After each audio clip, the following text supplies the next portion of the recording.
NEP 2020 Reimagining Education Pathway 2A holistic અને multidisciplinary future વિષય પર એક દિવસીય રાષ્ટ્રીય અધિવેશનનું આયોજન ભરૂચની Mahamandaleshwar Shri કૃષ્ણાનંદજી college of commerce ભરૂચના યજમાનપદે કરવામાં આવ્યું હતું.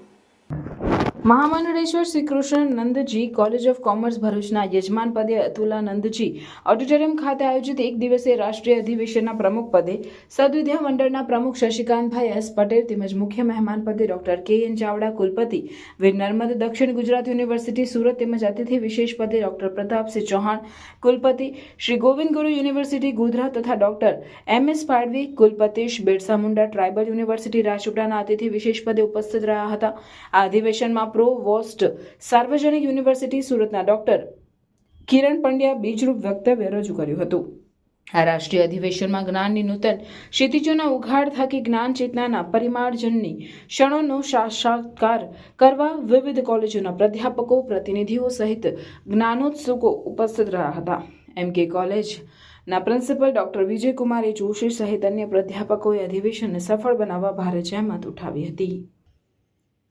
રાષ્ટ્રીય શિક્ષણ નીતિ 2020 દ્વારા એને દૂર કરવા માટે યુનિવર્સિટી જે કંઈ પ્રયત્ન કર્યા એમાં આપણા સૌના આભારથી આપણે સહકારથી જ આપણે દેશમાં પેલો બાકીની બધી જ પ્રવૃત્તિ તમામ શિક્ષકો તમામ વિદ્યાર્થીઓનો જેટલો આભાર માનો એટલો ઓછો છે કે તમે આ મેકલોમાંથી બહાર નીકળવા માટે આ 75 વર્ષથી જે આપણી જંજીર હતી જંજીરને તોડવા માટે જે આપણે તમે સહકાર આપી બધા ચોક્કસ આભાર.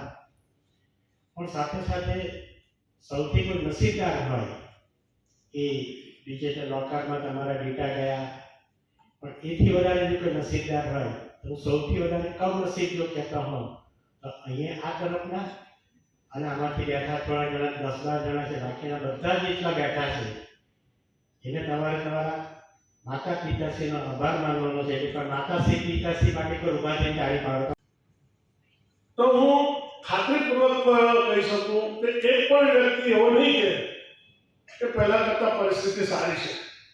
એક પણ વ્યક્તિ એવું નહીં કહેશે કે પહેલા કરતાં પરિસ્થિતિ સારી છે. બહુ તો એમ કહેશે કે માળખાગત સુવિધાઓ સુધરી છે, એક્સેસિબિલિટી સુધરી છે. એક્સેસિબિલિટી એ કે પહેલા શિક્ષણ તમારે મેળવવું હોય તો અપડાઉન કરવું પણ અઘરું પડતું, આપણે એને અફોર્ડ નથી કરી શકતા. એટલે બે રીતે એની એક્સેસિબિલિટીનો પ્રશ્નો હતા કે તમારે ભણવું હોય તો બસની જરૂર નહીં. હવે તો તમે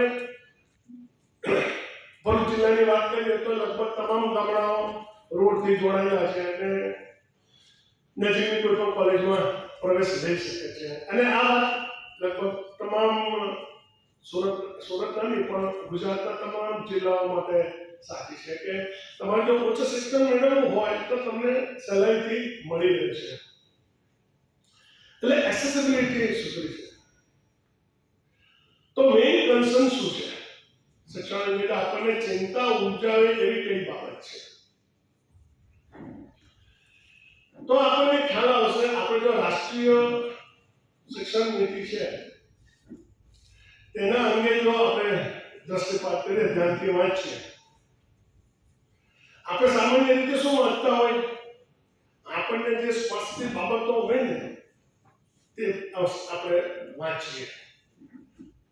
કંઈ પણ વાંચતા હોય છે જેમાં આપણને થોડો રસ હોય ને આપણને સ્પષ્ટ હોય એટલું જ વાંચીએ, આખું નહીં વાંચીએ આપણે.